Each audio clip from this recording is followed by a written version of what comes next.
Ang ipapakita naman natin ngayon ay yung pagkakaiba nung unheated stone at saka yung pero na-testing ko na yan kanina, na-heat test ko na ito. Ito ang heated. Ito yung heated na pala, heated na to. Marami siyang crystalline sa loob. Yung sa glow niya magkakaiba. Ayun, no, kita nyo. Nag-glow pa rin siya pero yung loob niya marami siyang crystalline. Yung enclosure. Dadami yung kanyang enclosure pero wala siyang bubbles. Ito po yung heated na, yan o. Ayan. Pakita natin. Hindi makita eh. Ang hinang camera ko. Ayan. Makikita nyo yan. Yan yung parang may mga break sa loob. Pero genuine rubies po yan. Kaya nga lang, ito ay heated. At saka, ito po yung unheated. Tingnan nyo yung glow niya. Pagka, yan o. Makinis pa yung glow niya. Yan, makinis pa yung kanyang glow. Yan po yung unheated. At ito po yung heated. Tingnan natin yung heated. Ayan ang glow niya. Yan, o. Meron na siyang enclosure sa loob. Yung marami siyang enclosure yan. Pagka mga heated. Pero natural pa rin yan. Yan, o. Diamond tester natin. Yan ay hindi po puno kasi 9 lang yan. Yan. So, kawakan natin ng maganda yung stone. Tapos sa gitna. Yan.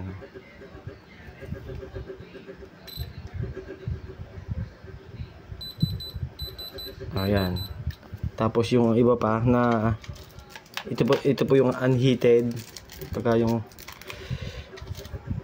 saan pa tayo dito? Okay naman po sila lahat. Testin ko na sa UV at saka sa heat. Sa heat test.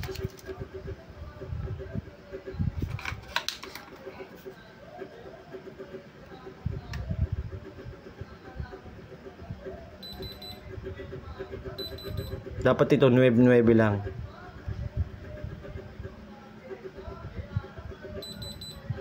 Tama lang.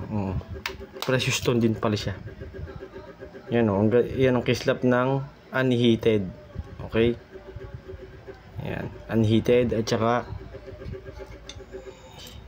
ito yung heated. Pagka nainitan siya, pero hindi siya magbibrittle, hindi siya bibigay, hindi siya puputok. Magbabago lang yung molecular structure na dun sa loob. Ano? Yan.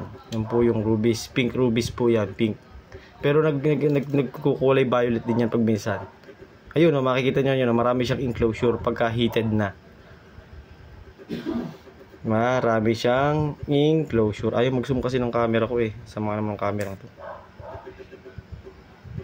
Ayun, yun. Nakita nyo na. Oo, marami siyang enclosure pag hindi siya basag. Meron siyang enclosure sa loob pagka heated. Yung pala yun. Ayun, yun o. Parang crystalline ang loob niya.